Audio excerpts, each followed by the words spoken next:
Bienvenidas, bienvenidos, bienvenidos.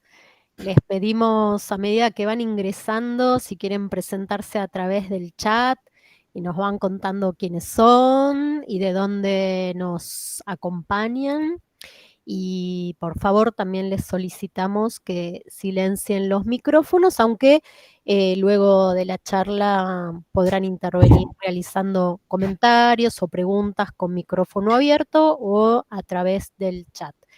Ya vamos a dar en minutitos inicio a esta actividad y les aviso que quedó fijado el enlace para la asistencia de quienes se hayan inscrito para que puedan obtener el certificado.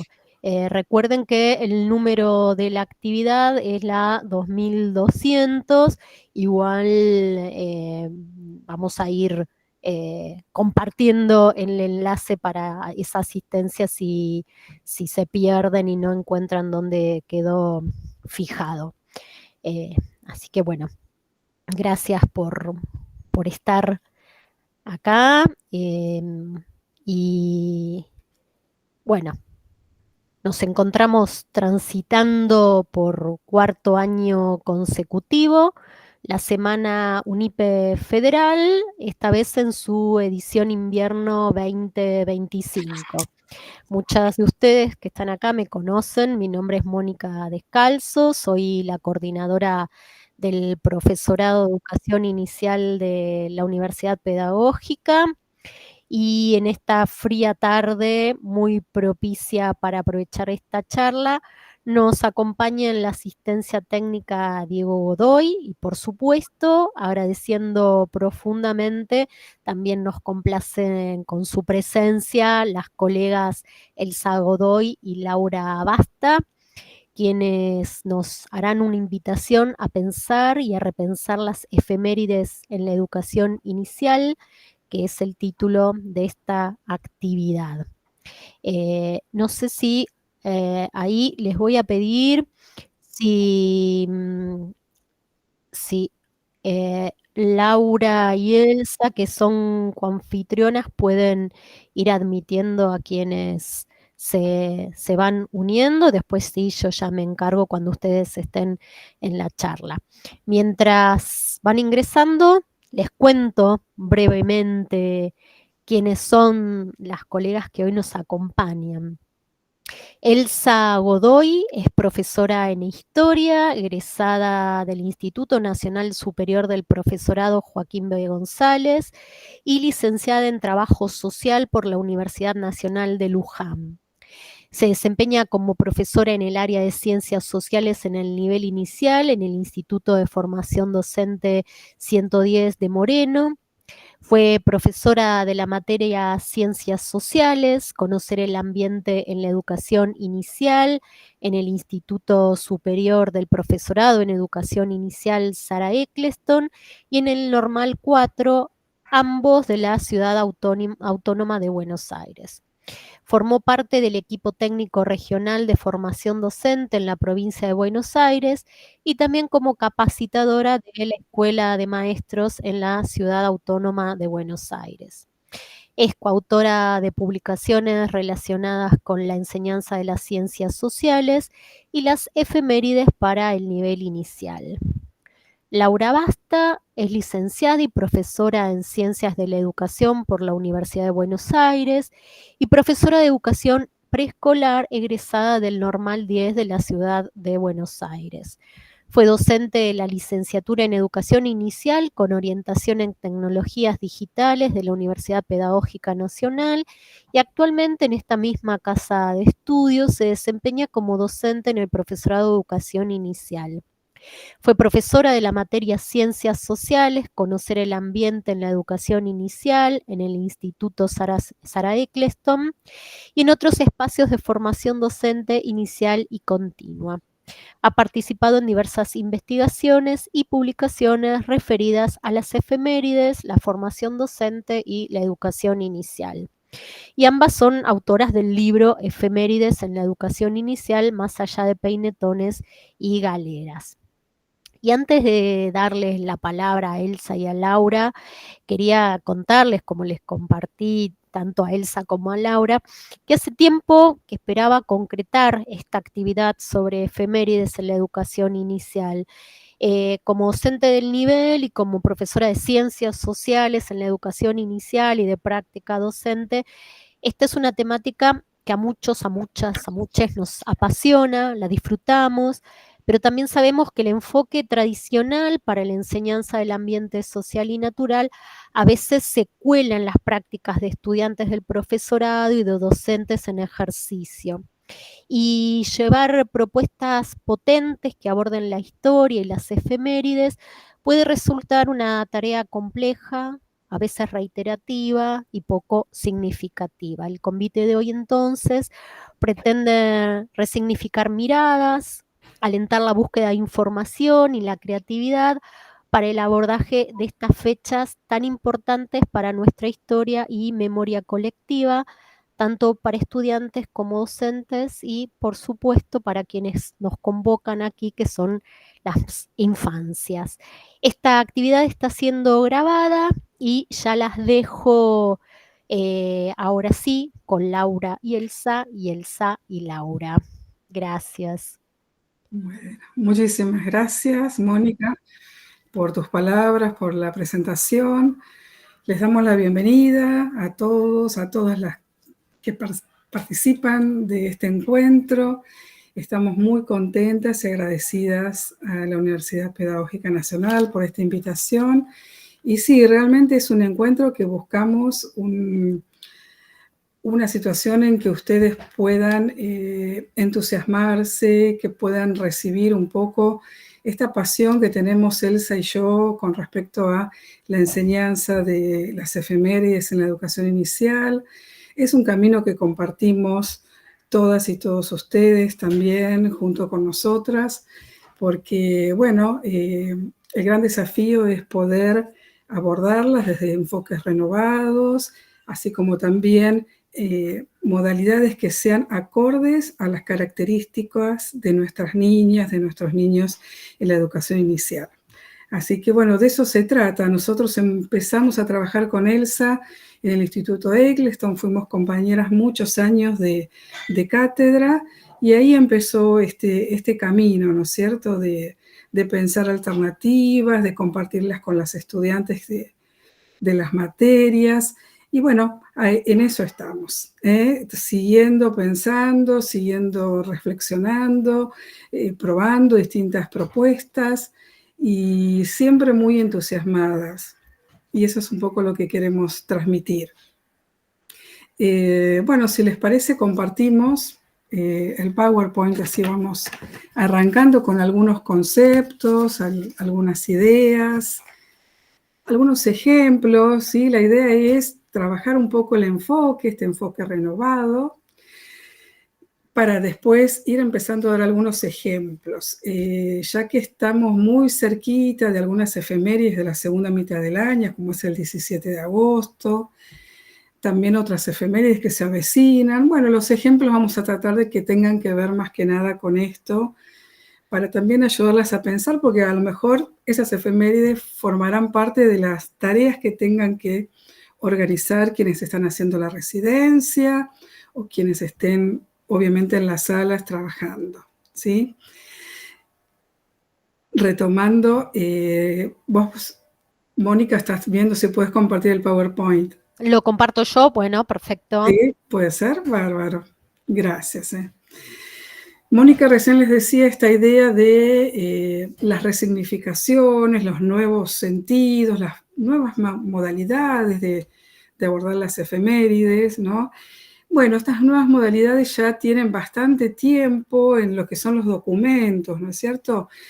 En lo que es la provincia de Buenos Aires, ya desde el año 2005 hay un documento curricular de apoyo a los docentes realizado por Cecilia Bernardi y por Laura Grisowski, que ya empieza a plantear estos nuevos sentidos, estas nuevas formas de abordar. Y, por supuesto, si seguimos pensando en relación a la provincia de Buenos Aires, el nuevo diseño curricular del año 2022 está enfocado en relación a estas características y a estos enfoques renovados, ¿sí? Vamos a pasar a la otra diapositiva, Mónica, por favor, y ahí vamos a ver un poco, por lo menos las grandes líneas teóricas, ¿no? De qué se tratan estos grandes enfoques, para después sí verlos con ejemplos concretos para la sala. Por un lado, pensamos que resulta muy interesante pensar las propuestas, sobre todo los recortes, los actores sociales que vamos a abordar con los niños, las niñas en la educación inicial, que vayan más allá de las cosas más tradicionales, ¿no? Por ahí es muy común trabajar en los jardines y fue una tradición y es muy sostenida durante tiempo de abordar prácticas, actividades de lo que es la élite porteña, ¿no? Este estereotipo, ¿no? De la dama y el caballero. Bueno, en las propuestas renovadas que se basan en el enfoque de la historia académica que tiene que ver con la historia social, se trata de darle entradas a otros sectores sociales que formaron parte también, por supuesto, de nuestra historia y que es importante darle visibilidad y trabajarlos de una manera, después vamos a ver algunos ejemplos, no estereotipada, no banalizada, ¿no? Características que muchas veces son abordados a estos sectores populares en las propuestas para las salas de jardín. Con respecto a este enfoque positivista, digamos, muy clásico en la historia tradicional y que tuvo mucho peso en la escuela, también la idea es tratar de superarlo. ¿De qué se trata este enfoque positivista? Se trata más que nada de una historia escolar basada sobre todo en las grandes gestas militares, en las fechas, en los próceres, ¿no? Esos próceres de bronce. Bueno, la idea desde los enfoques renovados es ver qué otras cosas, ¿no? Además de estos grandes acontecimientos y estas fechas muy significativas.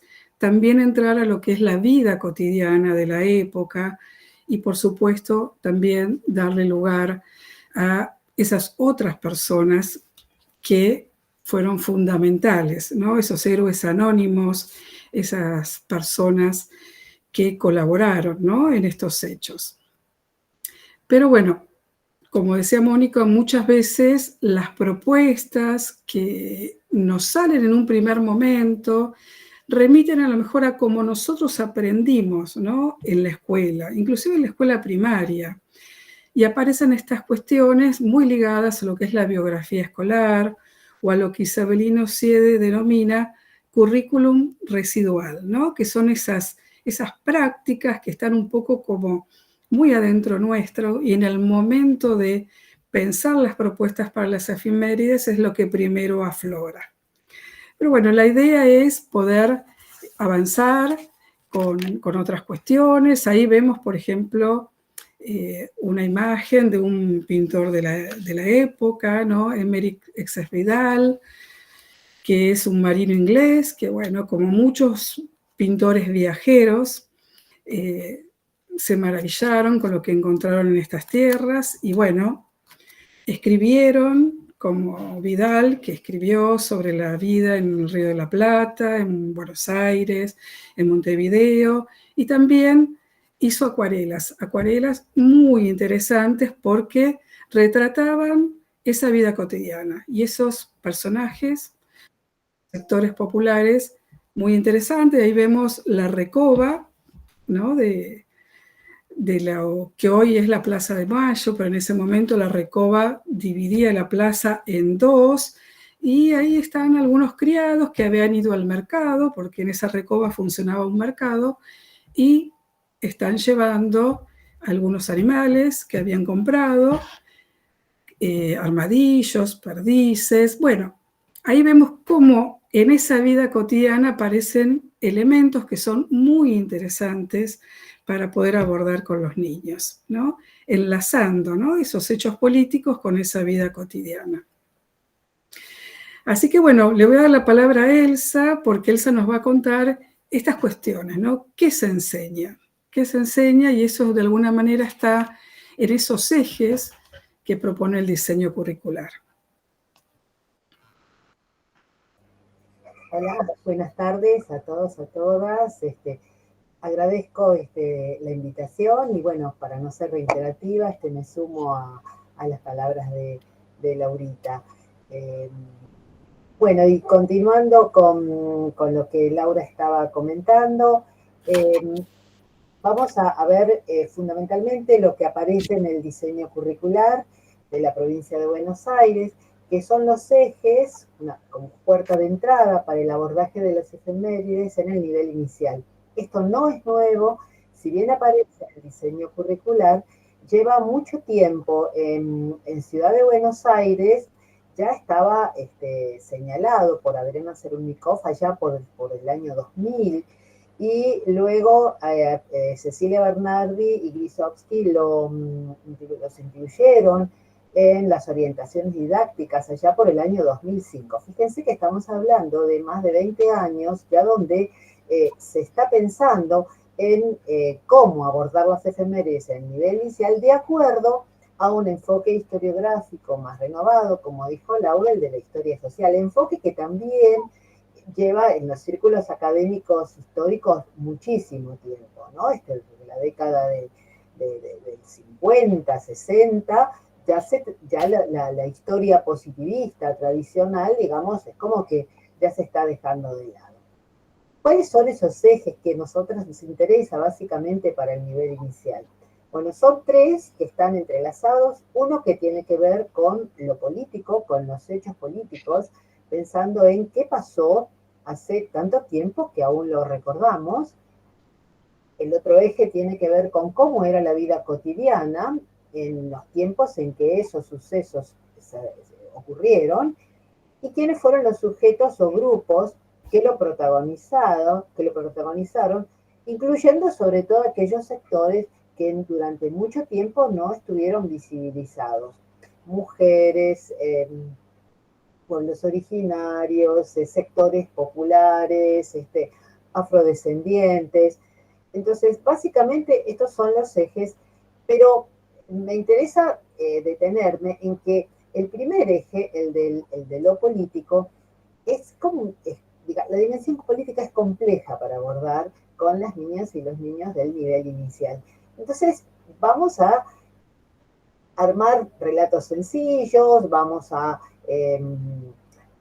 tener que fragmentar, digamos, vamos a tomar parte de la historia, no vamos a abordar todo, vamos a tener que decidir, en todo caso, de la Revolución de Mayo, y trabajaremos conceptos elementales, o sea, una toma de decisión importante que se dio en esa época, el concepto de revolución, la cuestión externa, son cuestiones muy complejas para abordar con las niñas. Ahora, mientras esto sucedía en el cabildo, mientras en el cabildo se tomaba la decisión, ¿qué pasaba afuera? ¿Cómo transcurría la vida cotidiana? ¿Quiénes estaban ahí afuera? ¿Qué actividades realizaban? Y ahí estamos enlazando los sucesos políticos con la vida cotidiana y con aquellos actores invisibilizados. En la diapositiva anterior se veía a los vendedores, a los compradores, y se ve claramente que son gente de los sectores populares por cómo visten. No son gauchos, aunque lleven poncho. El poncho era en aquella época la vestimenta de los pobres, era los abrigaba y además los protegía del agua. Entonces, no es que uno piensa son gauchos, son sectores populares urbanos, en este caso, en la ciudad de Buenos Aires. La diapositiva que estábamos, Mónica, está donde están los ejes, y pensando, como dijo Laura, en el medio que se acerca, aquí vamos a ver, por un lado a San Martín, obviamente, porque fue el que organizó, el personaje principal, pero no el único, digamos, del cruce de los Andes. Y no lo vemos en el caballo blanco, lo vemos en una mula. la idea en todo caso de caballo blanco es de pinturas posteriores, donde se trataba de colocar a San Martín como los héroes europeos en los caballos blancos, pero en realidad si uno se pone a pensar, un caballo en la cordillera, caballo de trepa, ¿no? Entonces ahí vemos no solo a San Martín, también vemos a un vaquiano, que va a ser quien nos va a orientar, a los soldados, y soldados muchísimos, y como vamos a ver más adelante, buena parte de los batallones que acompañaron a San Martín estaban compuestos por afrodescendientes, niños que también oficiaban de vaqueanos o de espías, pueblos, representantes de los pehuenches, de los pueblos originarios que también colaboraron. Si bien en la gesta, en el cruce, no participaron mujeres, pero en la organización, como vamos a ver más adelante también. Entonces ahí estamos incluyendo a distintos sectores sociales junto con el personaje principal, que en todo caso es el protagonista, uno de los protagonistas del hecho político, y señalando qué fue lo que ocurrió brevemente. ¿Podemos pasar a la siguiente diapositiva, Laurita? Sí, perfecto. Así que bueno, esta idea de la vida cotidiana, ¿no? Que tiene que ver con este enfoque renovado, darle un lugar importante a la vida cotidiana. La vida cotidiana tal vez también en los enfoques más tradicionales en el jardín estuvo presente, pero era la vida cotidiana más que nada de la élite porteña, ¿no? Aparecía esta dama, el caballero, ¿no? Con imágenes bastante estereotipadas, los peinetones, las galeras, el aljibe, las casas, pero siempre eran algunos aspectos de la vida cotidiana, sobre todo de estos grupos, ¿no? De la élite porteña. La idea es, en estos nuevos enfoques, tratar de ver la vida cotidiana, pero viendo de alguna manera estas ideas organizadoras, ¿no? De las ciencias sociales, que todas las personas no vivían de igual manera, que esa vida cotidiana estaba y está atravesada por la diversidad y por la desigualdad. Y focalizar la vida cotidiana como un desafío para nuestros nuevos enfoques en la vida cotidiana de estos sectores populares. Y ahí van a aparecer un sinnúmero de recortes, de aspectos, de actividades, de espacios de estos sectores populares que son muy interesantes para trabajar con niños y niñas pequeñas, porque dan posibilidades de observar imágenes muy potentes, como esta imagen que estamos viendo también de un artista de la época, ¿no? De César Hipólito Bacle, que se ocupó de hacer un grabado, él era un litógrafo, ¿no? Grababa imprimiendo a partir de la grabación en una piedra. Él también retrató muchísimas actividades muy interesantes de los sectores populares, y ahí vemos una pulpería, con la riqueza que tiene ese espacio de sociabilidad de los sectores populares. Había pulperías de campo, pulperías de ciudad, y ahí podemos observar las actividades, ¿no? Desde los juegos que ahí había, las personas, los productos que se venden. Y bueno, así como la pulpería, podemos mencionar muchos espacios. El mercado, que hacemos referencia antes, ¿no? Con la obra de Vidal. También las plazas, las fiestas populares, las postas en los caminos, ¿no? En esos caminos que tardaban tanto tiempo en desplazarse de un lugar a otro, había postas para recuperar y cambiar a quienes viajaban y a los caballos. La vida en las costas del Río de la Plata, donde había muchísimos trabajadores. Eso es realmente situaciones, espacios, actividades de estos grupos que tienen mucha potencialidad, porque además permiten, en la medida que se va avanzando en la lectura de estas fuentes, junto con los niños, las niñas, va a ir pudiendo permitir hacer juego dramático, por ejemplo, en la medida que los chicos puedan ir tomando un poco las características de sus actividades, de lo que pensaban, de lo que sentían estas personas, va a ir dando lugar al juego dramático, ¿sí? Y poder ver esto, que no todas las personas satisfacían sus necesidades y resolvían sus necesidades de igual manera, ¿no? Los espacios de sociabilidad, como podían ser, por ejemplo, las pulperías, no eran los mismos de la élite porteña, ¿sí? Que eran las tertulias, los cafés.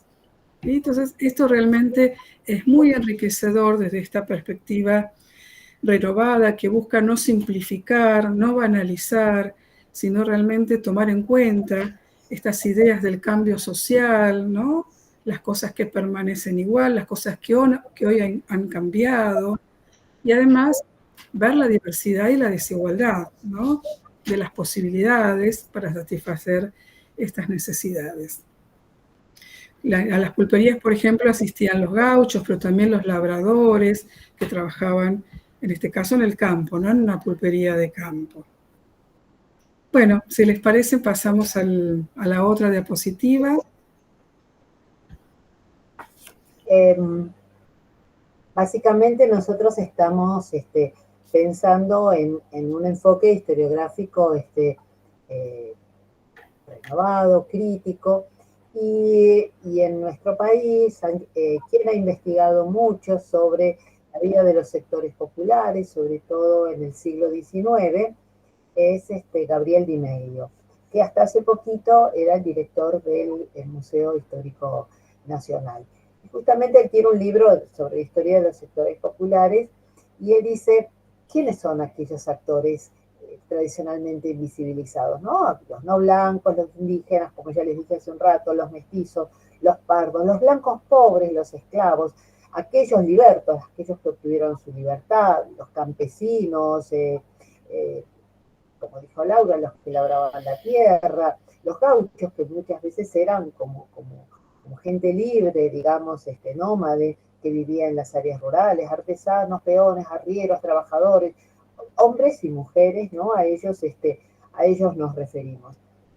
Ahí tenemos una imagen de una lavandera, también realizada por Hipólito Bacle, y ahí se ve, es una mujer afrodescendiente, con su tabla de lavar, con el agua que lleva, y fumando un cigarro, que si querés ellas tenían como más licencias que las acartonadas señoritas de la alta sociedad, que seguramente fumaban también, pero no se veían en público. Estas mujeres, digamos, tenían ciertas licencias o libertad en ese sentido, ¿no? En realidad eran esclavas, algunas de ellas eran libertas. No sé, la otra diapositiva, a ver cuál es, no la recuerdo. Bueno, lo que estamos pensando es que para realizar el análisis entonces de la vida cotidiana en la sociedad en el pasado, nos vamos a referir a la primera mitad del siglo XIX. Primera mitad del siglo XIX, pero lo que me gustaría por ahí aclarar es que no podemos pensar en vida colonial o época colonial con los niños y las niñas del nivel inicial. ¿Qué es la época colonial para una niña, un niño de 4 o 5 años? ¿Qué es colonia?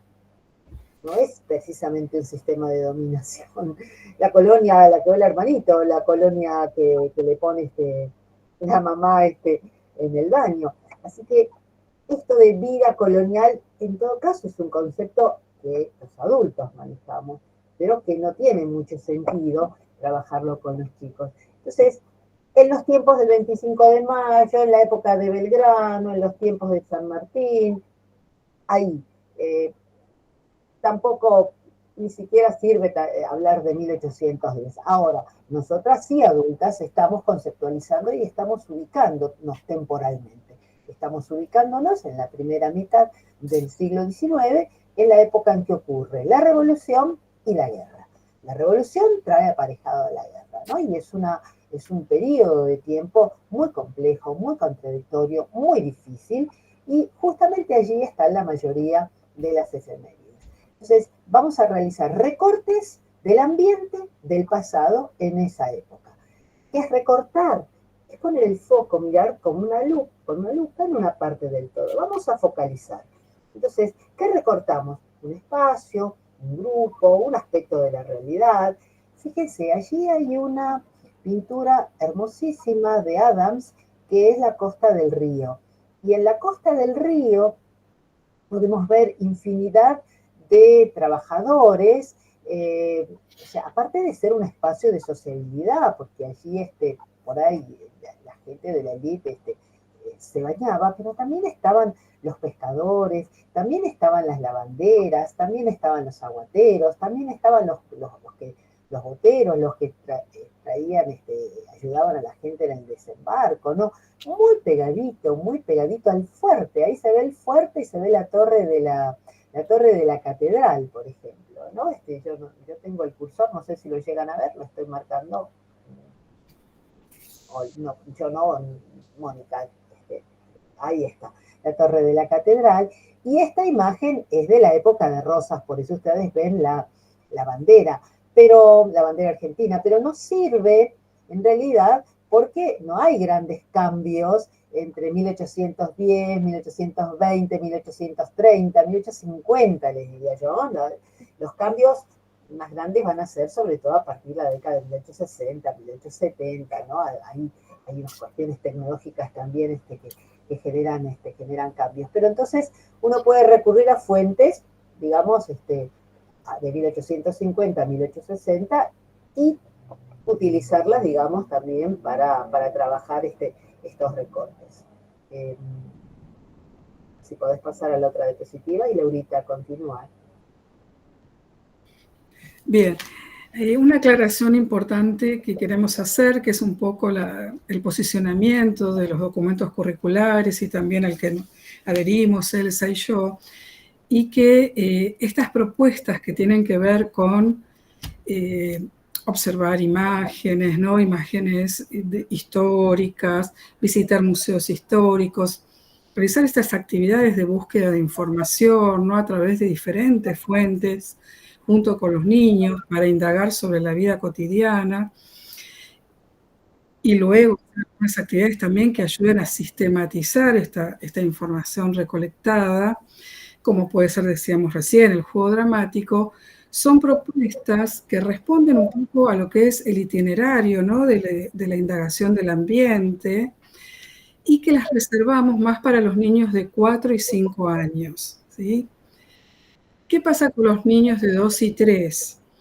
Los niños de 2 y 3, por supuesto, van a estar invitados a los momentos de encuentro con las familias, con la comunidad, en relación a las efemérides que vamos abordando. ¿Y cómo pueden participar? Pueden participar preparando algo para ese momento del encuentro, y también muchas veces en esos encuentros que tienen algún carácter, por ejemplo, la del 25 de mayo, la del 9 de julio, un carácter festivo, pueden participar de las actividades que se realizan, ¿no? De carácter artístico o de carácter lúdico. Pero esta complejidad que tiene la observación de imágenes históricas, de visita a museos históricos, ¿no es cierto? Eso lo reservamos más para las salas de 4 y 5 años. Entonces, volviendo a esta idea del itinerario didáctico, de actividades de búsqueda de información, que se van entrelazando también con actividades donde sistematizando, ¿no? La información recogida a partir de diferentes propuestas, lo pensamos más para las salas de 4 y 5 años. Pasamos a la otra diapositiva porque ahora sí ya vamos a empezar a dar algunos ejemplos de propuestas que tienen que ver, podemos ver estas fotos que está bueno, de propuestas que tienen que ver con lo que es la búsqueda, la indagación de información por parte de los niños, ¿sí? Ahí estamos viendo cómo esas imágenes tan hermosas como las que vimos recién de Richard Adams, de la vista de Buenos Aires, son imágenes que portan muchísima información. Entonces, a veces se pueden presentar en pequeños grupos, en un sector de multitarea, por ejemplo, o en un rincón de juego-trabajo, y ofrecerles a los niños capturadores, como los que ustedes ven ahí, que a modo de pequeñas ventanas le permiten focalizar en diferentes aspectos de la pintura, ¿no? Ahí el que está a la izquierda tiene que ver con las fiestas mayas, ¿no? Las fiestas de celebración de los aniversarios que se dieron a partir de 1811 sobre la Revolución de Mayo. Y esa imagen que está viendo ese niño tiene un montón de información porque, bueno, a esos festejos acudía muchísima gente de diferentes sectores sociales, entonces es interesante poder ir reparar en cada uno de esos elementos, inclusive eran de carácter festivo, había juegos, se pueden ver los juegos, la decoración, la ornamentación, y eso el capturador ayuda un montón, ¿sí? Si querés, Mónica, pasamos a la otra. Y esto es algo muy importante que tiene que ver con la cuestión de los estereotipos. Muchas veces hablamos de la inconveniencia, ¿no?, de presentar imágenes estereotipadas en las salas de la educación inicial desde una perspectiva que tiene que ver más con la educación artística, ¿no?, con las artes visuales y con la posibilidad de ampliar el repertorio visual de los niños, ¿no? Pero acá, cuando trabajamos efemérides, además, también tenemos que tener en cuenta que las imágenes portan información histórica, que a veces las imágenes estereotipadas, como las que estamos viendo acá, traen graves problemas. Por eso preferimos utilizar las imágenes de los pintores de la época, o pintores que a lo mejor no son de la época, son posteriores, pero que basándose en fuentes escritas realizaron pinturas o grabados, ¿no?, o acuarelas. Bueno, ¿qué problemas tienen estas imágenes estereotipadas? Muchas veces, como vemos por ejemplo en el granaderito, hacen una reducción, ¿no es cierto?, y una distorsión. Ese granaderito es blanco, generaliza, porque como bien decía Elsa recién, los granaderos y los regimientos estaban conformados por personas que reclutó San Martín de diferentes lugares y de diferentes etnias, afrodescendientes, ¿no?, esclavos. El regimiento 7 y 8 de infantería estaba conformado por esclavos negros, también por personas de pueblos originarios, por mestizos. Entonces, bueno, esa imagen distorsiona, ¿no? Hace como una reducción de la información. En el caso de la imagen de la dama y el caballero, bueno, ahí también nos presenta problemas. Las personas que están en ese contexto del 25 de mayo, porque ahí aparece también un cabildo muy estereotipado, como comentábamos recién, no eran solamente esas personas que aparentemente intentan ser retratadas como personas de la élite porteña. Había también otras personas que conformaban la sociedad rioplatense.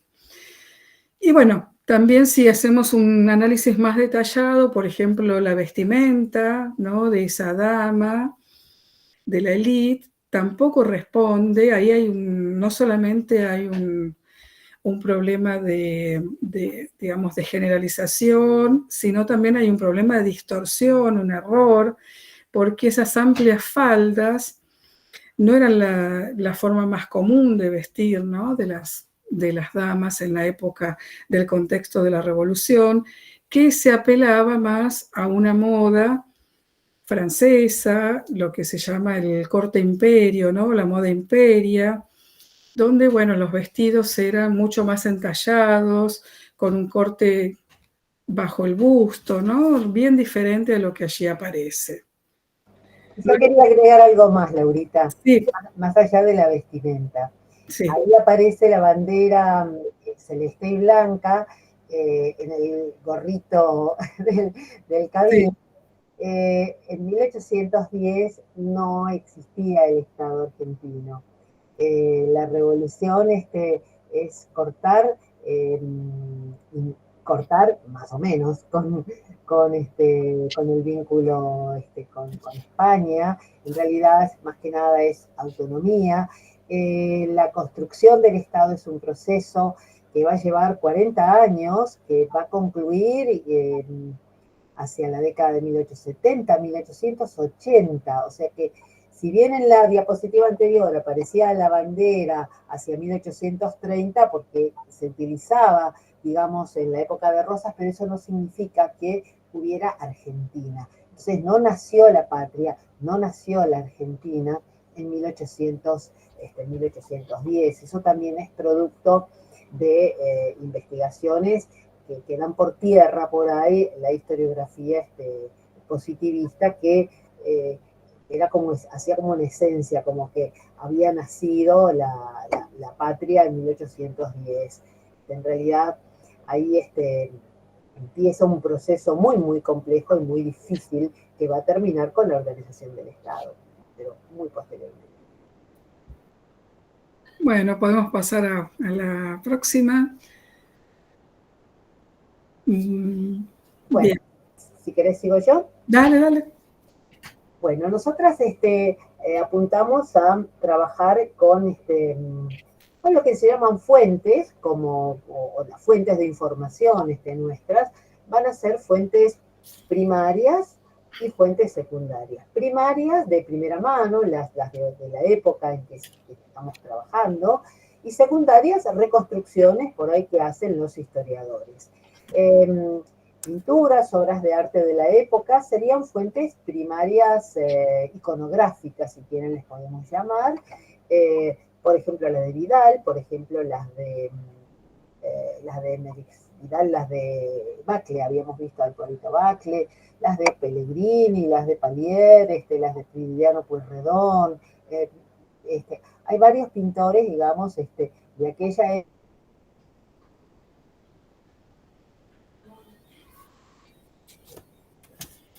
¿Se cortó? ¿Escuchan Que ustedes? retratan la vida de los de se puede ver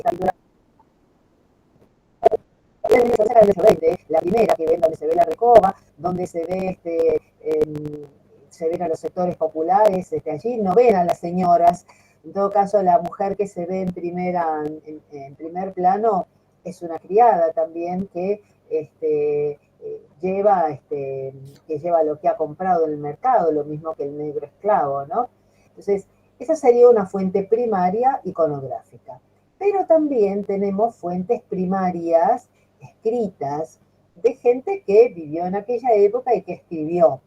Uno le puede decir a los chicos, pensar con los chicos y las chicas, que en aquella época no había periodistas como ahora, con cámaras, pero sí había gente que por ahí pintaba y escribía y contaba y nos ha dejado testimonio de lo que vio.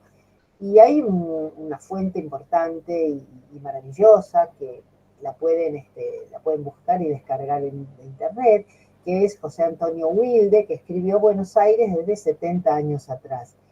Wilde escribe esto en la década de 1880 y recuerda cosas que ha visto en su infancia, en su juventud, y entonces es como que va relatando la vida cotidiana. ¿Cómo sé yo lo que pasó? Bueno, por ahí puedo leerles un pedacito, adaptándolo con palabras sencillas, diciendo, miren, este señor que vivió en aquella época escribió tal cosa, y leo un pequeño fragmento y los estoy acercando a la idea de que, bueno, esto, ¿cómo lo sé?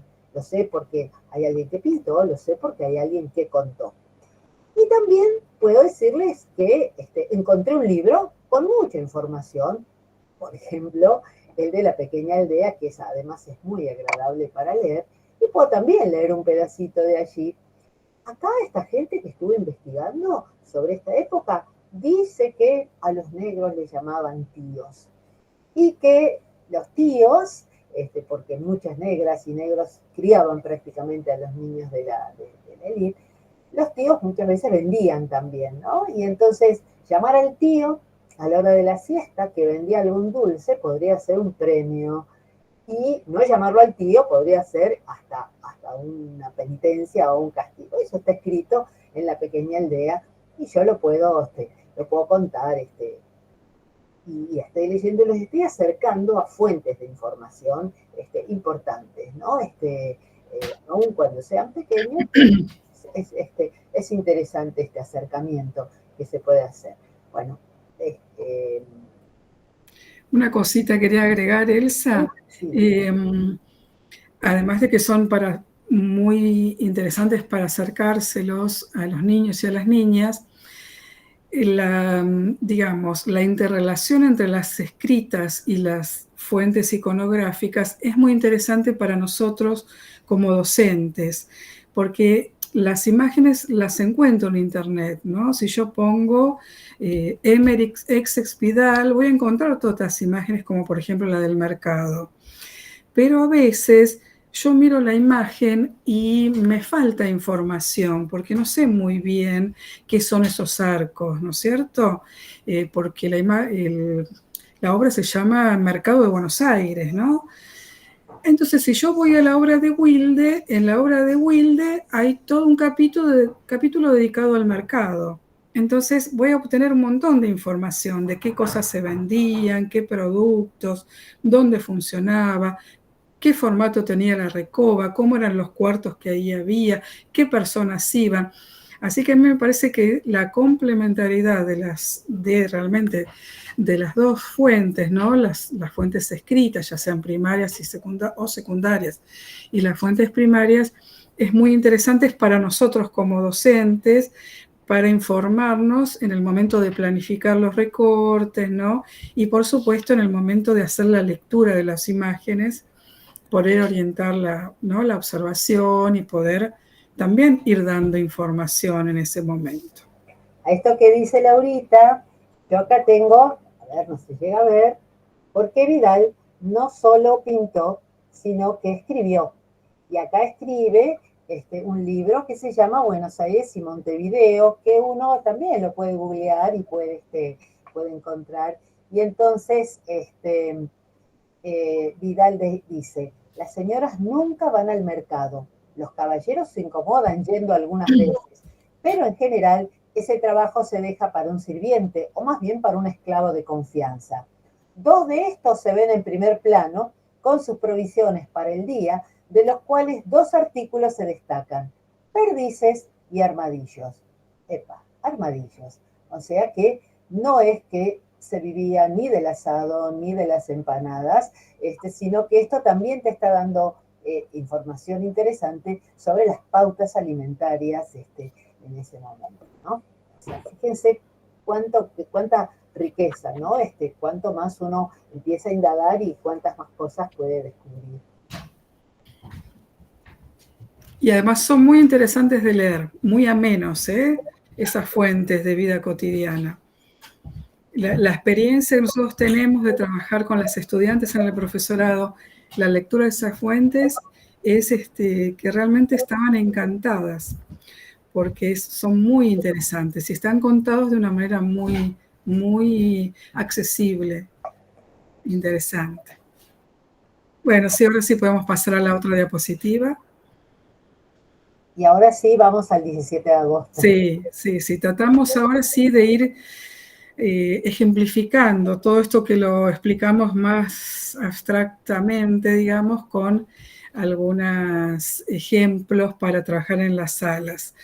Ahí aparece un listado posible, por supuesto que puede haber muchísimos más, de recortes vinculados al 17 de agosto, que es esta próxima efeméride muy, muy cercanita.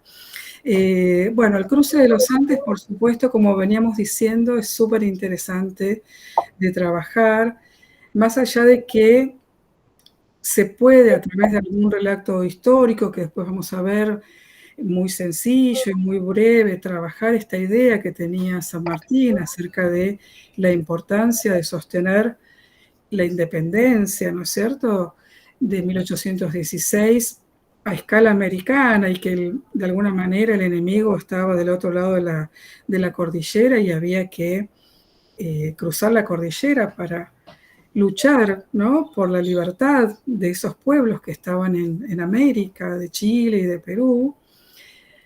El acceso a esas cuestiones, a esos sucesos políticos que son bastante dificultosos, ¿no?, para los niños más pequeños, la vida cotidiana, nosotros decimos, es como un puente nos tiende, ¿no?, como una vía de acceso a esos hechos políticos. Y la vida cotidiana en el cruce es realmente muy interesante. Podemos tomar muchos aspectos, como por ejemplo, qué pasaba en el campamento, ¿no?, qué se hacía en el campamento, en el momento de descanso.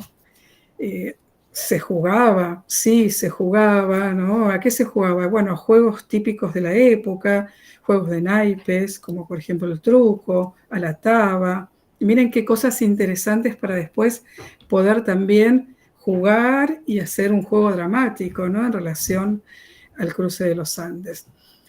¿Animales había en ese cruce? Sí, uno a lo mejor piensa que había solamente caballos, pero en realidad los caballos eran utilizados para la lucha, ¿no? Se reservaban para la lucha, y las mulas era el animal más importante, ¿no?, en el cruce, porque realmente tenía una capacidad de soportar muchísimo peso y una capacidad de andar en esos caminos tan difíciles, ¿no?, de la cordillera, con muchísima más soltura y soportando muchísimo peso, ¿no?,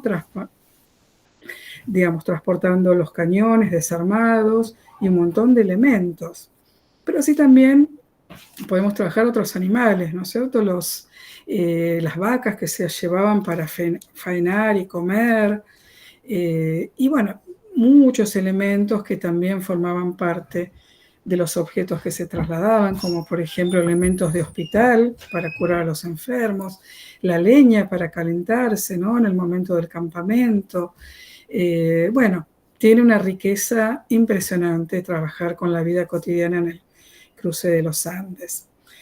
Y otros que después vamos a seguir conversando, como decíamos recién, la participación de las mujeres en la gesta. Tener en cuenta que la gesta sanmartiniana y especialmente el cruce de los Andes es una cuestión que, y esto me parece que como valor a transmitir es muy importante, porque es una gesta colectiva, ¿no?, donde participaron muchísimas personas de una manera colectiva, cooperativa, en función de una meta común, ¿no es cierto? Y bueno, realmente muchas personas, muchos seres anónimos formaron parte de esta gesta, y es muy importante esto traerlo, pero además traer esta cuestión de la unión de muchas personas que hicieron muchas cosas. Las mujeres, bueno, básicamente una función importantísima en todo lo textil, ¿no? Frazadas, por supuesto, los ponchos, los uniformes, la construcción de todo esto. Bueno, eso después lo vamos a ver con algunas imágenes también. También esta historia renovada procura ver otros aspectos, ¿no?, de estos grandes personajes de la historia, como es San Martín, de nuestra historia, y es ver los aspectos que tienen que ver con la vida más personal, ¿no? San Martín Abuelo es un recorte hermosísimo para trabajar con los niños pequeños. Hay una identificación posible con esas nietas, ¿no? Y bueno, hay historiadores que han de alguna manera recuperado algunas cuestiones que tienen que ver con esa relación entrañable que había entre San Martín en el exilio, ¿no?, en esa casa en Granburg, con sus nietas y sus actividades, con las niñas, que le construía casas para sus muñecas, les contaba relatos que recuperaban muchas de las historias que él había protagonizado, que les enseñaba a cuidar el jardín, la huerta, y también estos aspectos de la vida, ¿no? Como San Martín también tiene mucha riqueza, porque, bueno, era un gran lector, le gustaba tocar la guitarra, era un gran jugador de ajedrez, pintaba, bueno, estas cuestiones desconocidas y que son también cuestiones interesantes para recuperar, ¿no? En algún recorte que querramos abordar sobre el 17 de agosto. Avanzamos un poquito más con algunos otros ejemplos de San Martín. Bien. Los mulares, que bueno, esto ya hablamos, teníamos un pequeño video, pero bueno, lamentablemente ese no lo podemos ver. Pero si ustedes buscan en internet, hay un montón de videos sobre mulares y sobre el cruce. Ahí tenemos lo que decíamos recién, ¿no? De las mujeres en la gesta sanmartiniana. Ahí hay un dibujante que hace ilustraciones, que es arquitecto, ¿no? Carlos Moreno. Hay un montón de materiales, de cuadernillos subidos en internet de Carlos Moreno y que retratan, ¿no? La vida cotidiana. Muy interesantes. Y ahí, bueno, vemos las mujeres que se ocupan de la confección de estos uniformes. Más que nada, esta ocupación estuvo a cargo de mujeres indígenas, ¿no? De San Luis, inclusive que habían recuperado saberes ancestrales de cómo lograr ese color azul, que esa era una idea de San Martín, a partir de unas raíces, ¿no? En el Valle de Uco, ¿no? Y bueno, ahí vemos también ponchos que pertenecieron a San Martín, del Museo Histórico Nacional. Ahí un poncho tehuelche, ¿no? De confección tehuelche, que pensamos que tal vez en ese vínculo que tuvo San Martín con los pueblos originarios, ¿no? Puede haber sido tal vez un obsequio, y otro poncho azul también perteneciente a San Martín. Avanzamos un poquito más. Elsa, si querés vos tomar un poco lo de las fuentes audiovisuales.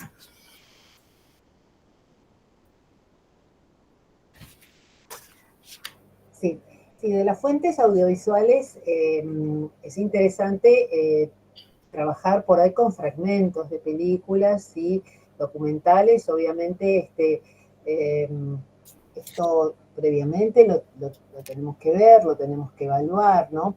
Para esta efeméride es muy interesante la película Revolución de Leandro y Piña, en la que hace de San Martín Rodrigo de la Serna. Es una película para adultos, se maneja como distintos tiempos históricos, pero hay fragmentos muy interesantes para trabajar, donde se ven a las distintas personas que participan, donde se ve inclusive el frío, la inclemencia del tiempo, la majestuosidad de la cordillera y cómo tienen que pasar, digamos, de a uno, los animales con toda su carga, digamos, muy, muy interesante. Entonces uno puede seleccionar algunos fragmentos, justamente donde vamos a ver a estos actores de los que nosotros estamos hablando, ¿no? Los que ayudaron, digamos, en la organización y en la ejecución, en todo caso, del cruce de los Andes. A ver si en la otra diapositiva tenemos algo más. Película, obviamente, la pueden encontrar en internet, en YouTube. Hay fragmentos. Uno de los fragmentos de la película se ve en YouTube, el himno a San Martín, cantado por Pedro Aznar, con fragmentos de la película. No sé si lo tenés para pasar, si no, estaba en YouTube. Sí, aguárdenme que lo tengo que buscar por otro lado. Ahí voy de vuelta. A ver. Avísenme si se escucha.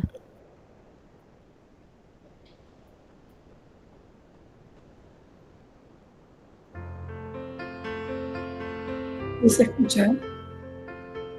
Te escucho.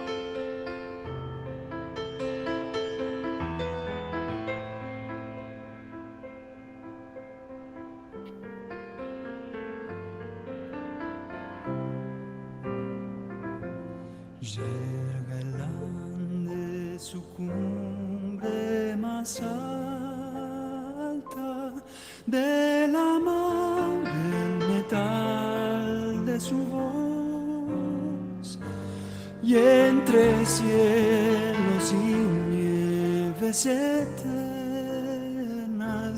se alza el trono del libertador. Suenen claras trompetas de gloria y levanten un himno triunfal, que la luz de la historia giganta la figura del gran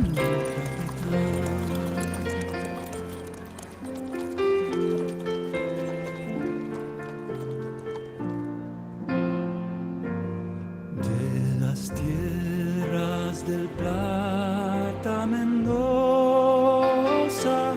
de Santiago la Lima gentil, fue sembrando en la ruta laureles,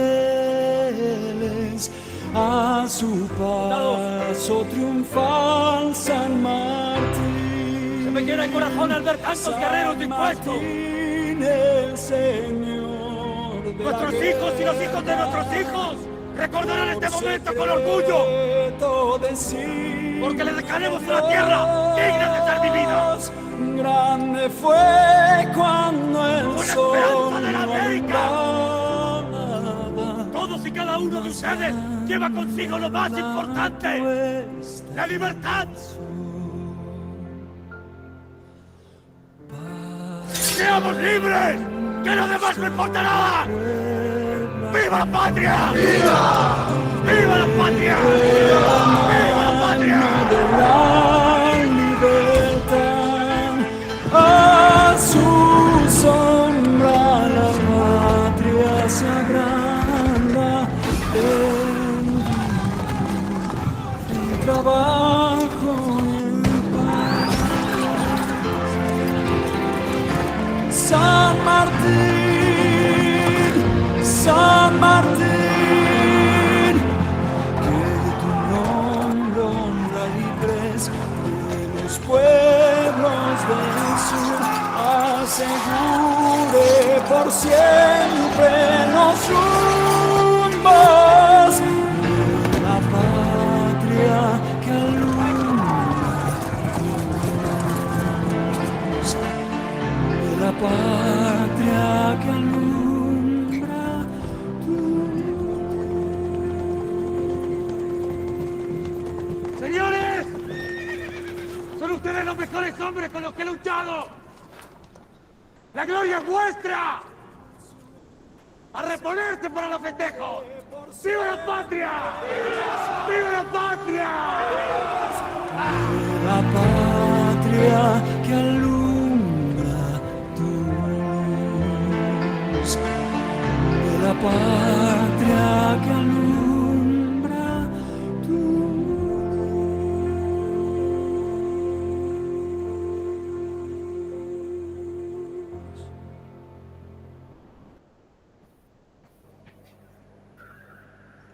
Es un fragmento, o pedacitos, digamos, varios fragmentos de la película, pero bien significativos. Muchas de ustedes pueden ver la película, pueden editar también, o utilizar este video de YouTube. Donde estábamos en la diapositiva, ahí está, para seguir la exposición. Muchos de los objetos que vimos allí se encuentran en los museos, pero el Museo Sanmartiniano es el Museo Histórico Nacional. Y en el Museo Histórico Nacional podemos ver a los chifles, por ejemplo, los cuernos de vaca, que los utilizaban como cantimplora. Vemos también una serie de infografías, digamos, en la sala que es sobre la revolución y la guerra, tiene, digamos, infografías bien grandes, bien impresionantes, ¿no? Muy gráficas, en este caso sobre el peso del cruce. También hay unas muy gráficas sobre lo que llevaban para comer, las recetas, con qué realizaban la comida, ¿no? Inclusive esto lo pueden descargar ustedes. Entran a la página del Museo Histórico Nacional y hay material para descargar sobre la muestra de Revolución, y allí entonces van a tener la recorrida, digamos, tiempo de revolución se llama, me estaba acordando, y de ahí pueden linkear y descargar la infografía, y hay también imágenes de los objetos, ¿no? Realmente allí se puede ver el catre de San Martín, el escritorio, el mate, los chifles, el catalejo, además también van a ver, en referencia a la vejez de San Martín, una réplica de la casa de Gambú, y el cuarto de San Martín, en su vejez, original, digamos, con los elementos originales que fueron donados por su nieta al primer director del Museo Histórico Nacional. O sea, valiosísimo. No sé si hay guías para el nivel inicial, pero las pueden guiar perfectamente ustedes, porque seleccionar objetos y trabajar con los objetos con los chicos realmente es muy, muy interesante. Pero bueno, para ustedes el museo también es una fuente de información, y van a obtener información muy valiosa y potente para poder trabajar con los chicos. Creo que después viene relatos de informantes. También un informante también es obviamente una fuente de información. Acá nos adelantamos un poquitito. Uno puede invitar a un profesor de historia que puede contar algunas cuestiones, y en el caso de los pueblos originarios hay muchas comunidades, pensando en la efeméride del Día de la Diversidad, hay muchas comunidades representantes de esas comunidades que muchas veces van a los jardines, comunidades como allí muy cerquita de Derqui, Moreno, entre Moreno y Pilar, ahí está. También hay comunidades de pueblos guaraníes, aquí en Ciudad de Buenos Aires también, de pueblos quechuas, de representantes de pueblos mapuches, que van a las escuelas, van a los jardines, y pueden trabajar con las niñas y con los niños. Ahí está. Si querés hablamos un poquito de esto, Laura. Dale, sí. Un elemento muy importante en la etapa de búsqueda de información lo constituyen los relatos, ¿no? Los relatos realmente son muy atractivos para los niños, para las niñas, y nosotros tratamos de diferenciar dos tipos de relatos. Por un lado, los que llamamos relatos históricos.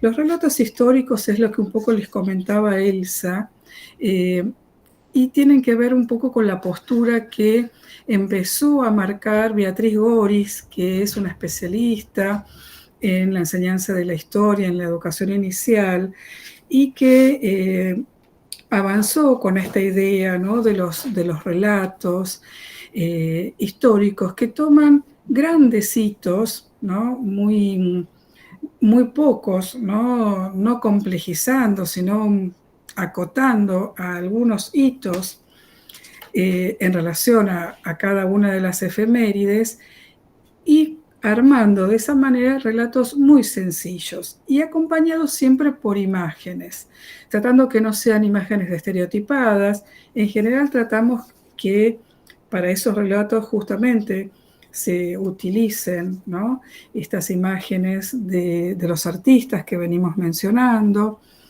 Y bueno, de alguna manera hacemos que a partir de estos relatos, esos sucesos históricos lejanos en el tiempo y de difícil comprensión puedan empezar a ser, digamos, asequibles para los niños pequeños. Goris sugiere esta idea que había comentado Elsa, que es la idea de toma de decisión, ¿no?, como algo muy interesante. Por ejemplo, para el 25 de mayo, la toma de decisión de los criollos en relación a gobernarse a sí mismos. y cómo eso, bueno, trajo como consecuencia que no todos estaban de acuerdo, obviamente, hubo una resistencia, conflicto, guerra, y ahí aparecen Belgrano, San Martín como grandes protagonistas, ¿no es cierto?, de ese momento de guerra, luego de la revolución, y bueno, el 9 de julio como el momento donde se plantea la decisión de poner por escrito, ¿no es cierto?, eso que es la independencia, ¿no?, que se había planteado esa decisión de gobernarse por sí mismos en el 25 de mayo de 1810, y bueno, luego esta idea de San Martín de una independencia a escala americana, liberando al enemigo, que las tierras dependían, por supuesto, del rey de España del otro lado de la cordillera. Pero nos vamos a detener ahora en ese otro tipo de relato, que son los relatos ficcionales, que son muy, muy interesantes, porque hacen un poco una especie de unión y de, digamos, de enlace entre esos sucesos históricos y la vida cotidiana, con personajes que son ficcionales, ¿no? Generalmente, a veces no aparecen algunos personajes que han existido verdaderamente, pero generalmente son personajes ficcionales, muchas veces pertenecientes a estos sectores populares, y muchas veces también en esos relatos personales aparecen niños y niñas que se preguntan sobre qué es lo que está sucediendo. Estos relatos ficcionales hay muchos que ya están escritos, algunos son más para la escuela primaria y hay que adaptarlos, como por ejemplo en el libro Efemérides entre el mito y la historia, ¿no?, de Perla Selmanovich, aparecen unos relatos muy interesantes, escritos por Liliana Cineto, que deben adaptarse, ¿no? Algunos ya aparecen adaptados por Alicia Zaina y Adriana Serunikov, y se pueden buscar en la web, pero también es un interesante desafío armar nosotros como docentes estos relatos ficcionales. Esto es una tarea que nosotros les hemos encomendado muchas veces a las estudiantes, y a partir de informarse, ¿no?, en las fuentes de la vida cotidiana que estuvimos viendo, en las fuentes escritas, y también, obviamente, informarse sobre los hechos históricos, y dando rienda suelta a la creatividad, desarrollan muy hermosos relatos ficcionales que tienen un impacto impresionante, una recepción buenísima en los niños pequeños de 4 y 5 años. Nosotros queríamos compartir, no sé si se puede, Mónica, un relato que armaron las estudiantes de ELSA, del Instituto de Formación Docente de Moreno. Yo te mandé por WhatsApp el link, el segundo link que te mandé, Mónica, no sé si lo podrás abrir. Y en ese relato... Y ahora, perdón, ahora lo abro, díganme cuándo lo corto para que no... Sí, nosotros te queríamos pedir, no sé si cuando vos lo abrís, lo podés avanzar un poco al momento que, no sé si eso es posible, no.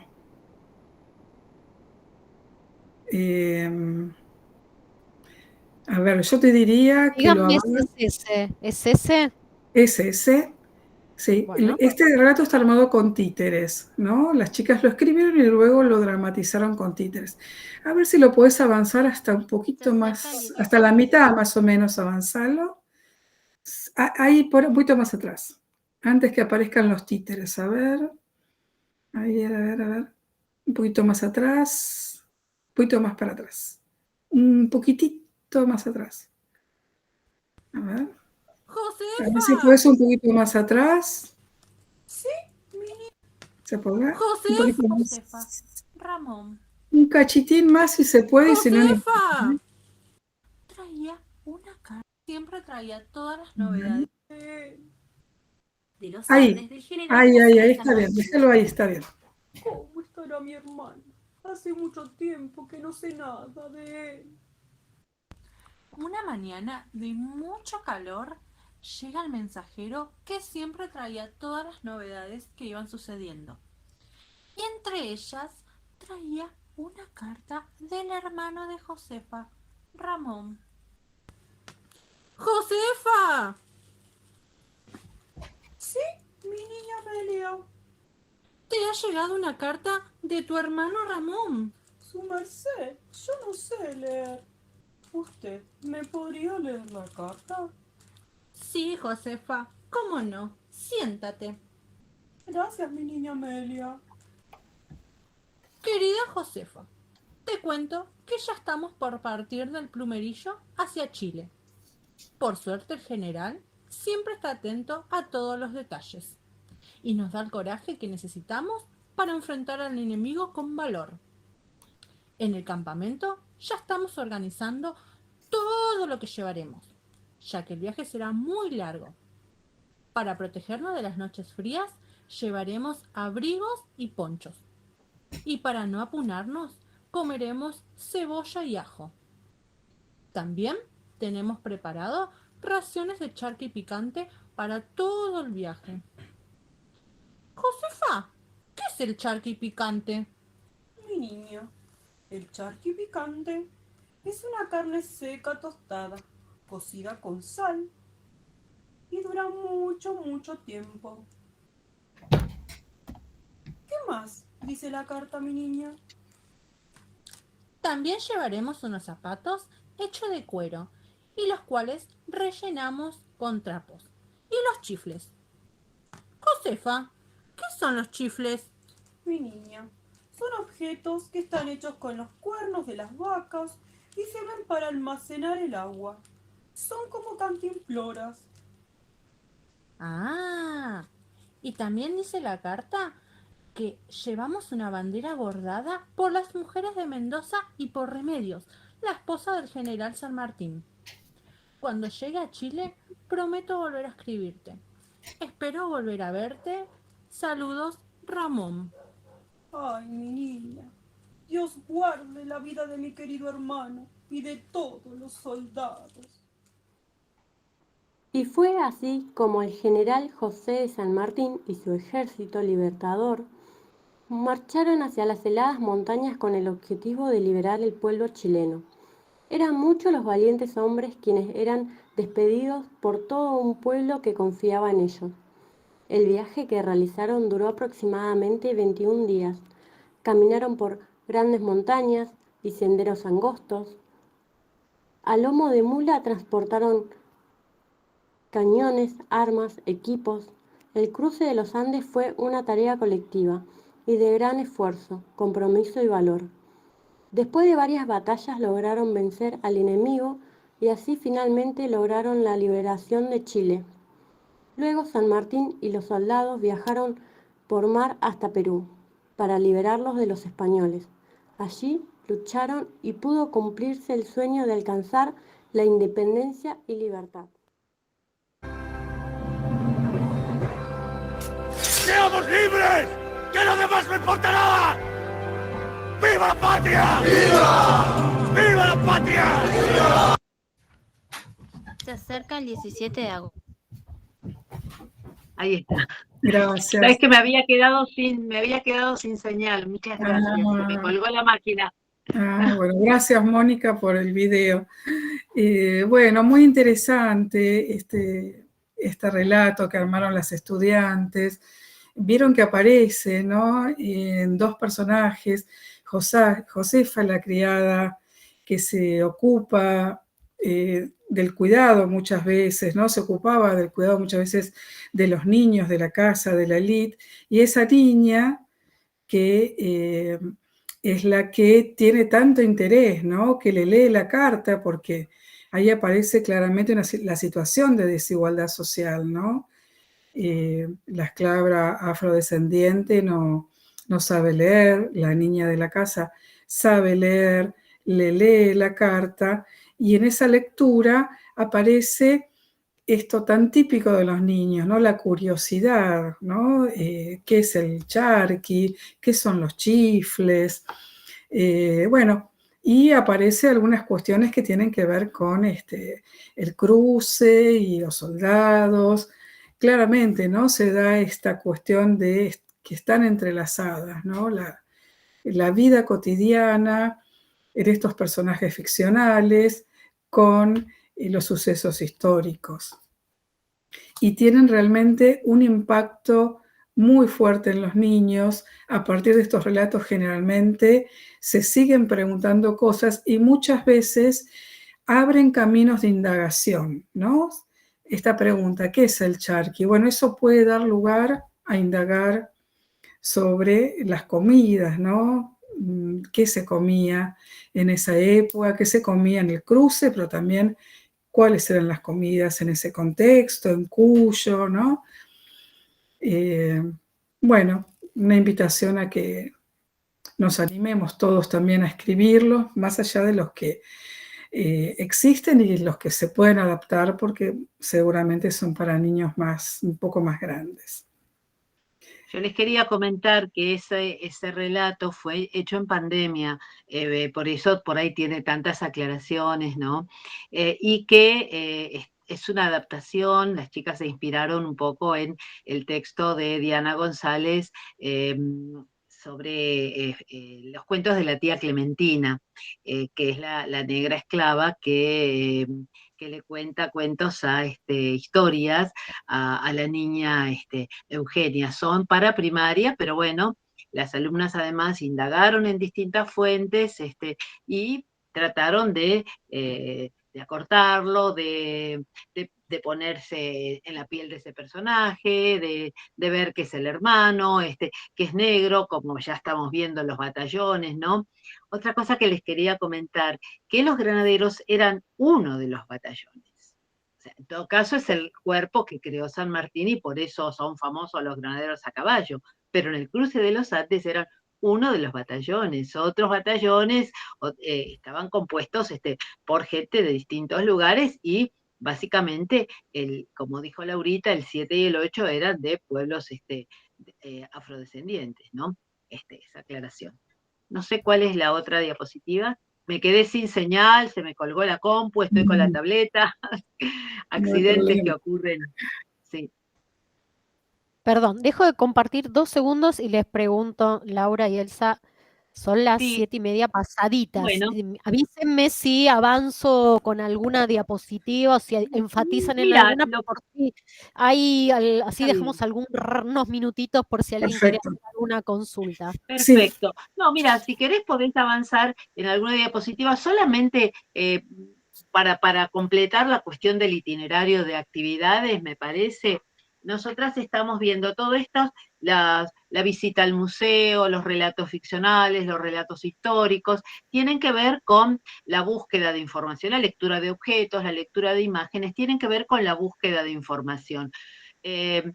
Otro momento del itinerario es la sistematización de la información, que tiene que ver con el armado de ponerles epígrafes a las fotos, por ejemplo, a los dibujos que hayan realizado, confeccionar algún escenario, realizar juegos dramáticos, preparar murales, carteleras.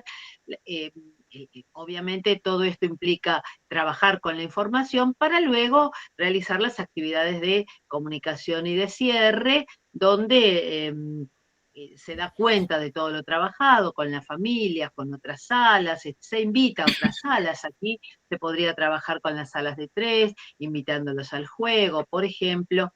Y muchas veces también ustedes como docentes pueden videar lo que se fue haciendo durante todo el itinerario y después editar un video que a lo mejor se puede pasar el día del acto para evitar a veces que los chicos estén tan expuestos a jugar o a mostrar, ¿no? Bueno, más o menos ese sería el recorrido. Después teníamos algunas otras ideas sobre las efemérides posteriores. No, aquí está, claro, acá tenemos ejemplos, por ejemplo, del juego dramático o juegos de escenario en pequeña escala, donde por ahí podríamos en este caso hacer la cordillera, poner animales, poner muñequitos, podría ser un ejemplo, y en el juego dramático armar la mochila del granadero, del soldado, qué llevarían, por ejemplo, ¿no? El caso de San Martín. No, y simplemente para ir cerrando, algunas posibilidades de recortes para el 11 de septiembre, trabajar, por ejemplo, con informantes, con maestros de otros lugares, la propuesta del Museo de las Escuelas, que tiene que ofrece, por ejemplo, un día en el jardín de María y Federico, que es la vida cotidiana en un jardín en los años 40, donde la tallerista trabaja con objetos, es muy interesante esa propuesta.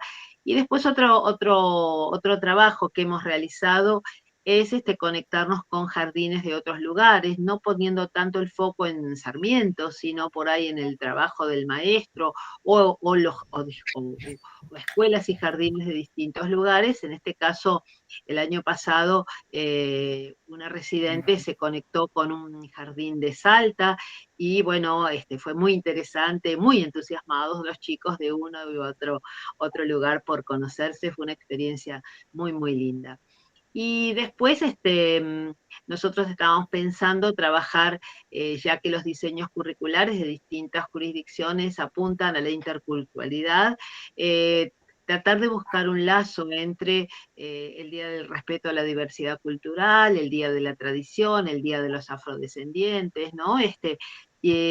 Con propuestas donde veamos aspectos de la vida cotidiana de diferentes culturas, ya sea de pueblos originarios, de afrodescendientes, de pueblos migrantes. Nosotros hemos ahondado un poquito más en nuestro libro sobre ese trabajo. No sé si para Quedan estar un par de más. Bueno, ya hemos estado. Rapidito, claro. Sí. Sí, muy interesante poder incorporar esta efeméride que tal vez no formó parte tanto tradicionalmente, ¿no? del calendario escolar, pero bueno, desde el siglo XXI que especialmente la figura de María Remedios Valle empezó a ser investigada por los historiadores y empezó a tener de a poquito presencia en las escuelas, en los jardines, y bueno, esta ausencia evidentemente no es casual, tiene que ver obviamente con la invisibilización, ¿no es cierto?, de nuestras raíces africanas, y bueno, es una buena oportunidad poder recuperar esta efeméride para trabajar sobre las raíces afro que tenemos en nuestro país, poder abordar la diversidad, ¿no?, cultural,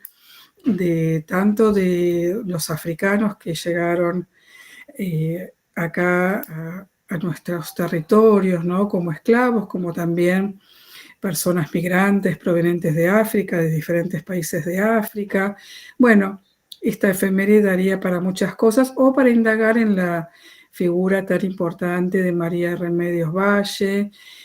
Bueno, conocemos un jardín que eligió ese nombre como nombre propio para su jardín y que viene trabajando los 8 de noviembre actividades muy interesantes que las van elaborando durante todo el año. Ese dibujo es de ese jardín, que es un jardín de floresta, que, bueno, lograron la imposición del nombre de María Remedios Valle, y tratan de vincular un poco también la presencia africana en cada una de las efemérides, ¿no? Esa es una particularidad que tiene ese jardín.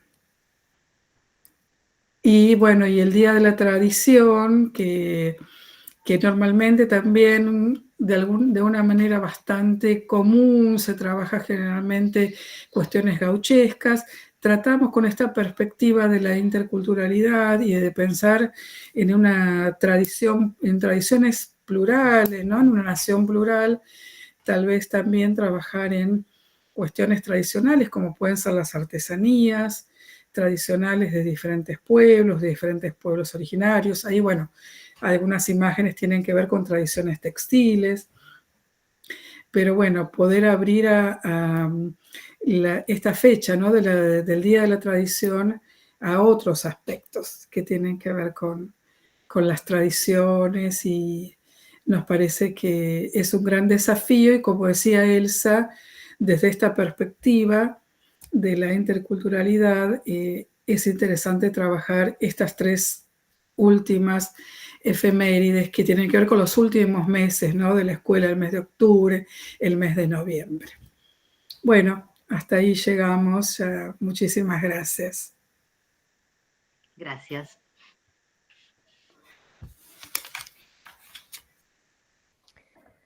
Bueno, gracias. La verdad, yo soy graciosa. Les dije si quieren avanzar y yo seguí proyectando. Me fui por el PDF al final, ¿vieron? No me quedé con el PowerPoint, pero como le había dicho a Laura y a Elsa previamente, la verdad que los materiales, las imágenes seleccionadas tienen una belleza estética y además ética y política impresionante, y era, la verdad, necesario pasarlas y no privar a quienes están acá de esa posibilidad. Bueno, no sé si hay alguna pregunta, yo no pude seguir el chat, si había alguna consulta. Ahí comentan algunos trabajos realizados. Por acá, Alexandra dice, cuando trabajé esa efeméride jugamos que estaba en el campamento El Plumerillo y pusimos un fragmento de esa película cuando San Martín arenga a su tropa, participaron las familias. Qué bueno. Qué bueno. No sé si hay alguna pregunta. Ahí veo estudiantes del profesorado, hay colegas. Mientras van pensando, me quedé con esta, creo que machacamos mucho las profes que estamos en sociales, con esta necesidad de interpelar nuestras propias biografías, ¿no? Porque a veces la presión de nuestras propias biografías, de colegas, de las familias que esperan que los niños, las niñas se disfracen, ¿no? La idea del disfraz, ¿no? De la vestimenta característica, y que reclaman por qué esta vez no bailaron el minué, el pericón, por qué no se disfrazaron, y cuando eso pasa, los niños, las niñas no quieren participar, lloran, porque justamente es la pérdida del sentido, no se sabe muy bien para qué se está haciendo. Y la pregunta es si nosotros como docentes sabemos para qué lo estamos haciendo. La necesidad de esa resignificación y de mirar, de salirnos de nuestra biografía y de pensar cómo lo vivimos y no caer en estas naturalizaciones del cumpleaños de la patria, del cruce de San Martín en su caballo blanco. Y digo, la importancia de ver a las infancias como sujetos de derecho en cuanto al conocimiento, y que son capaces de, porque a veces creo que también esa biografía nos pone en un lugar de la infantilización, del no saber, y de, bueno, son muy pequeños y muy pequeñas para. Hay Paz, que seguro que se lleva un montón de esta charla porque la conozco. Dice Laura y Elsa, qué interesante y enriquecedor fue escucharla. Soy estudiante de educación inicial y es importante seguir indagando en cada efeméride para estar informadas para nosotros, nosotras, nosotres como docentes, y que sea más fácil adaptar tanta información. Bien. Además, lo que ustedes, todo el material, toda la información, todas las fuentes que nos proveyeron en esta propuesta, digo, quienes somos de la provincia de Buenos Aires y ahondamos en el diseño curricular, también digo, en la versión digital del diseño curricular linkeamos y hay muchísima, muchísima información y hay otros documentos referidos a efemérides de la provincia de Buenos Aires que son sumamente valiosos. Y creo también que, que esta propuesta tiene que incomodarnos. ¿En qué sentido? En la necesidad de buscar información, no quedarse con esa biografía, las que somos más grandes con el anteojito y el villiquen, sino, bueno, buscar información y se puede, y es emocionante como docentes poder lograr lo que ustedes mostraron, lo que lograron esas estudiantes, cómo va cambiando la mirada. Cuando empezamos, yo les dije, bueno, quienes somos apasionadas de esto y que realmente nos entusiasma indagar sobre las efemérides, las invitamos y es un convite porque de verdad se nota cómo las infancias aprenden y quizás apostamos a que a futuro no digan el cumpleaños de la patria.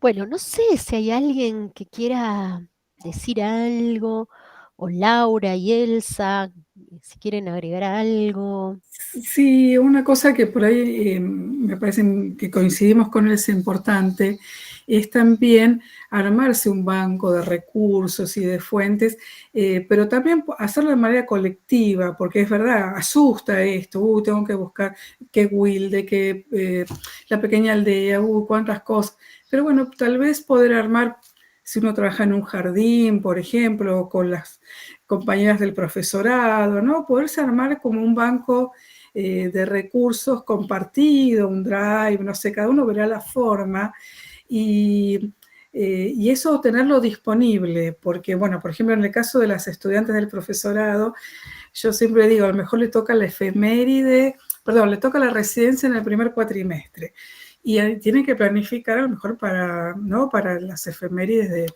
del primer cuatrimestre, que son muchos. Está bueno esto de ir de manera colectiva armándose carpetas con imágenes, con a lo mejor fuentes escritas, y uno las tiene a mano, ¿no? Entonces, en el momento de tener que planificar todo eso que uno va encontrando y que seguramente si uno le va interesando, va buscando más, a veces hasta les digo, los museos de Bellas Artes, ¿no? Como el Museo de Bellas Artes de la Ciudad de Buenos Aires tiene una pinacoteca virtual con imágenes hermosas. Bueno, se pueden descargar esas imágenes. Eso me parece que ayuda mucho, porque a lo mejor asusta esto, ¿no? De buscar tanta información y no olvidarse que después uno focaliza, ¿no es cierto? No es que vas a Sí, lo que trabajar creo que hay que todo, ¿no? pensar es en renunciar a enseñar todo, vamos a Claro. recortar, vamos a trabajar fragmentos y en las redes sociales, las chicas más jóvenes que por ahí utilizan mucho Instagram, ¿no? De los museos, por ejemplo, hay muchísima información porque traen el Linktree, digamos, y ahí podés desplegar en el Museo del Hombre, el Museo Etnográfico, el Museo Histórico, accedes a catálogos, accedes digamos, a lo que se exhibe, realmente Sí, muy piola. Inclusive hasta bibliografía en el Museo del Hombre sí, en sí. algún momento han compartido investigaciones. Entonces, también entrar, curiosear en los sitios de internet, confiables, obviamente, y en las redes sociales, en Instagram, por ejemplo, hay mucha información siguiendo las redes sociales de los museos. Sí, los Espero que museos, les sobre haya... todo, Sí. perdón. Sí, no, lo que pensaba es que espero que les haya sido útil. Es un trabajo que venimos sosteniendo hace unos cuantos años y que, bueno, nuestras alumnas de los distintos profesorados, de la capacitación docente, también han colaborado mucho y hemos aprendido mucho con ellas en este afán de buscar información, de generar ideas, ¿no? También es un trabajo colectivo. Mis alumnas, por ejemplo, arman un Padlet y en el Padlet van subiendo, digamos, con distintas columnas para las distintas efemérides y las distintas fuentes, ¿no? Y de esa manera tienen un documento compartido en un muro, digamos, tienen imágenes, fuentes, drive, todo junto, bien organizadito, ¿no? Las chicas que son más duchas en manejar todo esto tecnológico.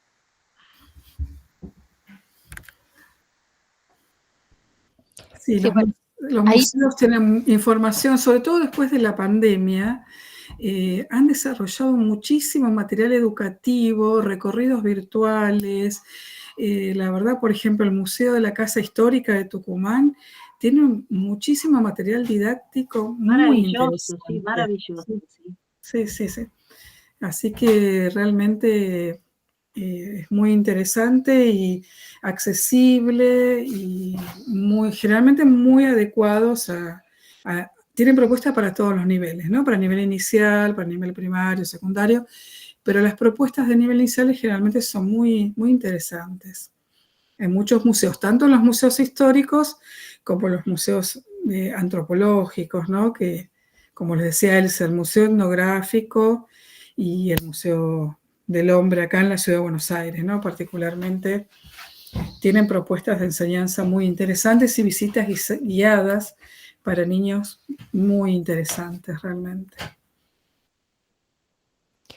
Sí, bueno, ahí Verónica dice, este año trabajo en jardín maternal, no tratamos efemérides. Bien, por suerte, por la edad, pero me llevo 1000 ideas para otras salas.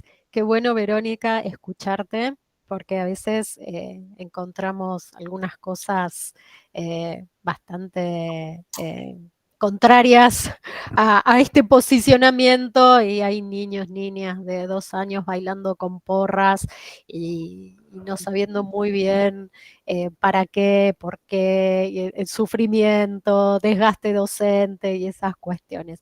Y en relación a lo que decían con los museos y a toda esta propuesta, lo importante es que podamos ampliar la mirada de las infancias, pero primero tenemos que ampliar como docentes nuestras propias miradas, desacralizar a los museos como lugares donde está lo muerto y que demos vida a esos espacios desde esta vida cotidiana, desde acercar a los que nunca fueron protagonistas. Yo quería terminar con un textito de Galeano, pero a partir de lo que planteamos, recupero una canción que dice, si la historia la escriben los que ganan, eso quiere decir que hay otra historia, la verdadera historia, quien quiera oír que oiga, ¿no? Entonces, corrernos un poquito y darle lugar a esos que no aparecen en el bronce, los que no ganaron, pero que son parte de esa historia y que nos permiten no anclarnos, como dice Galeano ahí sí, sino pensar la historia y la memoria como puerto de partida y no de llegada. Así que bueno, esta es una propuesta para eso, para avanzar y seguir pensando, repensando y resignificando estas fechas tan importantes que hacen a nuestra historia y a nuestra memoria colectiva.